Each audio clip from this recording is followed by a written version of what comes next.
You have talked about the cookie-cutter goalies. What are they, and what are the issues with being a cookie-cutter goalie? Well, a cookie-cutter goalie is the goaltender that plays a certain style based on the way the coach told them to play. The mannerisms in the net, the way they move around the crease, and the way they hold themselves in the net. And it looks like robotic-type movements, something you want to stay away from. Be an individual. What is your opinion of the numerous scouting services that promise to promote young athletes to the college and junior scouts? I was an NHL scout for 5 years.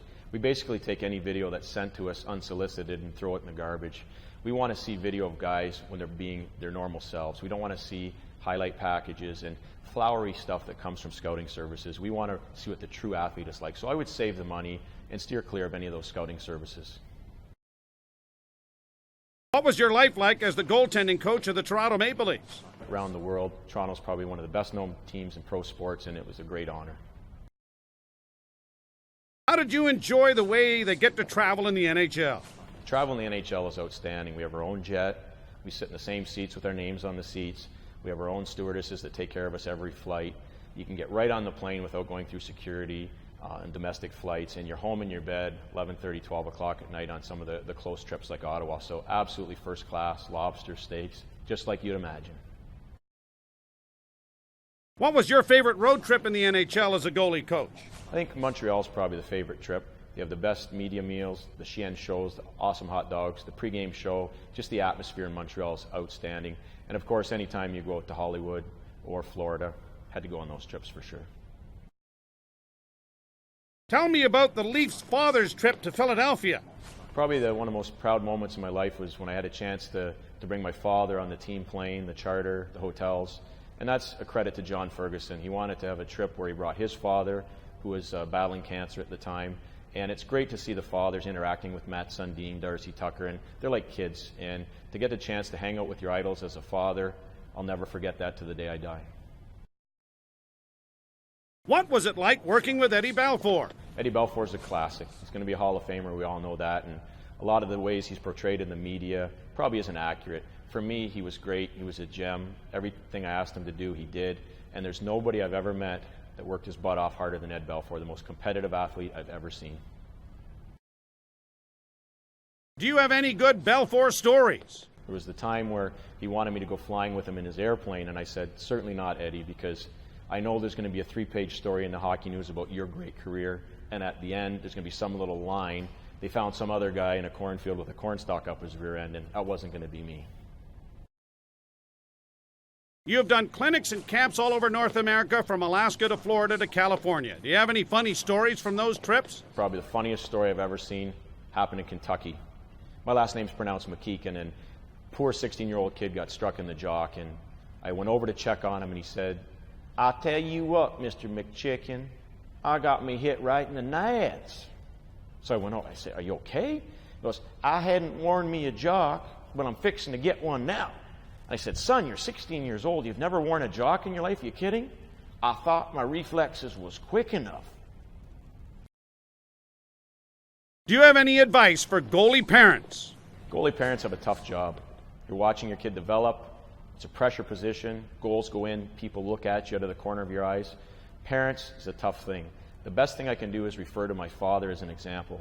He's a lifelong, hardworking mechanic, never skated. He never car coached me. He never pushed me. I pushed myself, and I found that is a great type of a role model to have as a parent. Somebody that just shows up, supports you at the game, says great game or tough game, and it's there to support you, not coach you and give you extra help or direction. You need to figure it out yourself, and my parents, my father Stan, was a great role model as a parent. Do you have any advice for head coaches regarding their goalies? In practice, head coaches have to take responsibility for developing their goaltenders properly. You need to build 5-second gaps into drills. Allow your goalies chances to follow the puck off the stick, off the body, into the corner, and make drills realistic, similar to what they're going to see in a game. Too many coaches complain about their goalies' results in games and not give them the necessary attention in practice. Don't skate them with the rest of the team. Have the goalies skating on their own in the crease doing goalie-specific movements. Do you have any advice for goalie coaches? Well, goalie coaches now are prevalent. They're a great thing if they're done right. My advice is not to overcoach. Pick and choose what you want to correct with a kid, and don't be the type of goalie coach that tries to imprint yourself on the kid. Every athlete's different. Every athlete has different strengths and weaknesses, and the goalies should be a type of goalie that you couldn't recognize their goalie coach by looking at them. Work with their strengths and don't overcoach. As an NHL scout, what did you look for in a young prospect? When you're looking for young prospects, the thing you're looking for, threefold: size, athleticism, and competitiveness.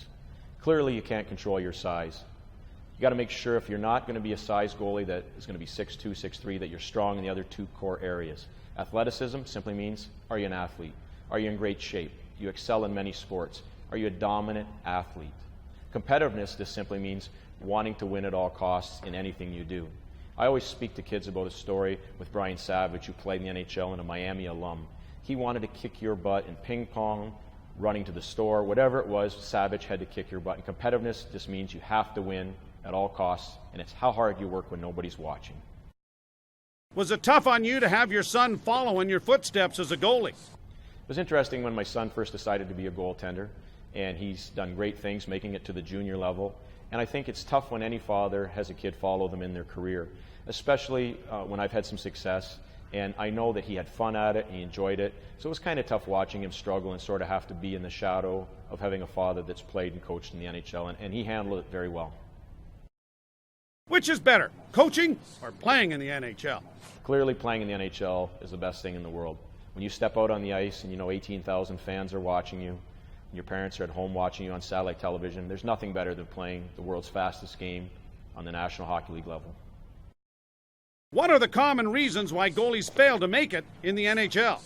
The reason why goalies don't make it to the NHL, and the reason why any athlete perhaps fails in their endeavors, is that they don't take advantage of the chances to overcome the weaknesses. You need to assess all of the weaknesses you have in your game and remove them as excuses for failure.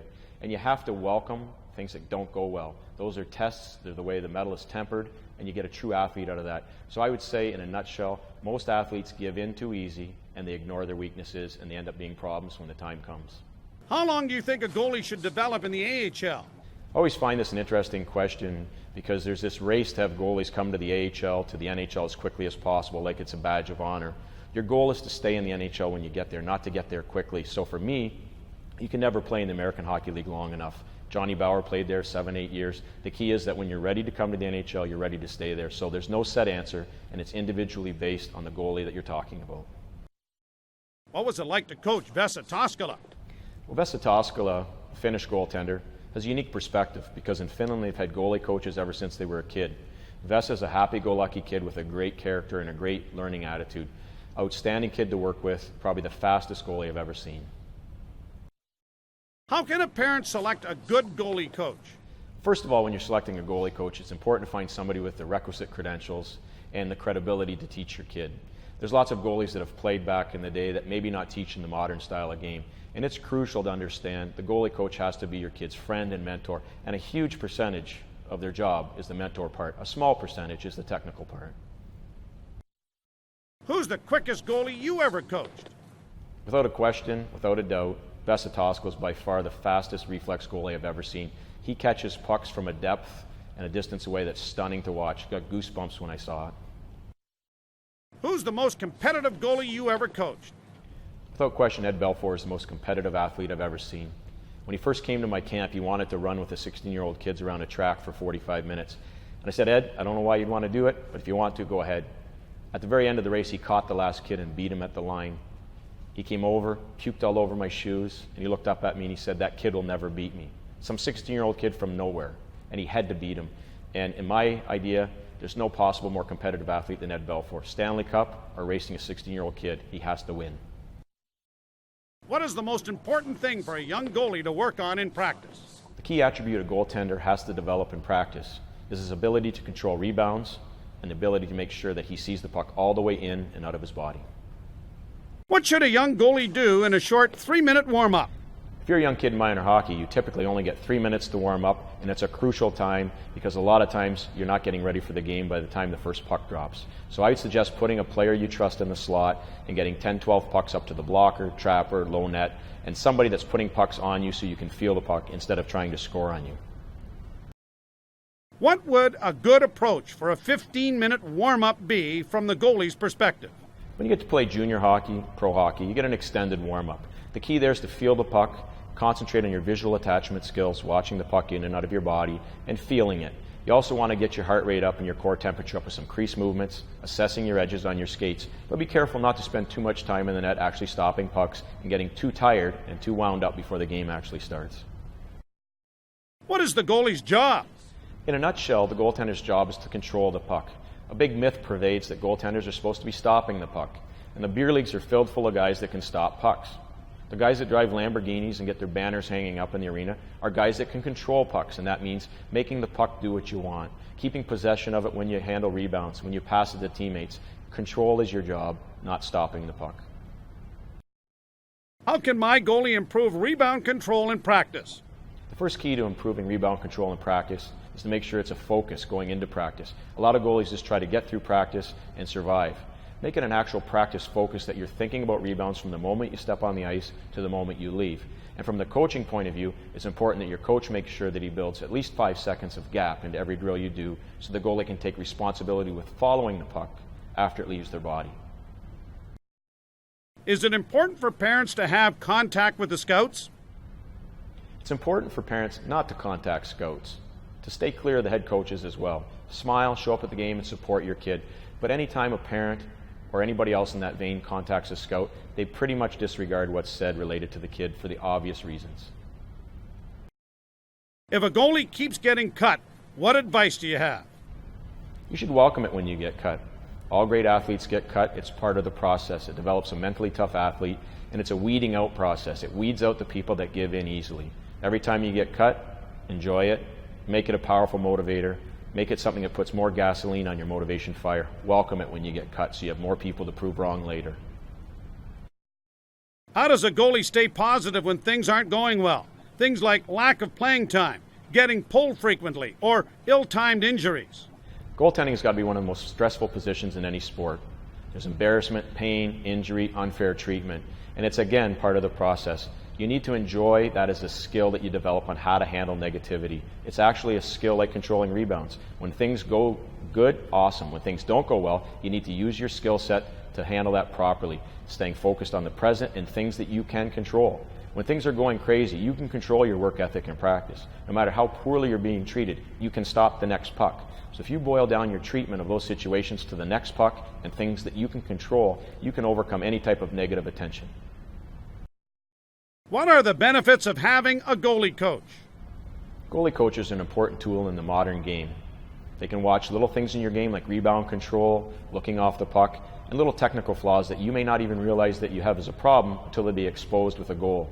So a goaltending coach is there as well as a friend and as well to look at technical issues of things that you may need to correct that head coaches and parents may not catch.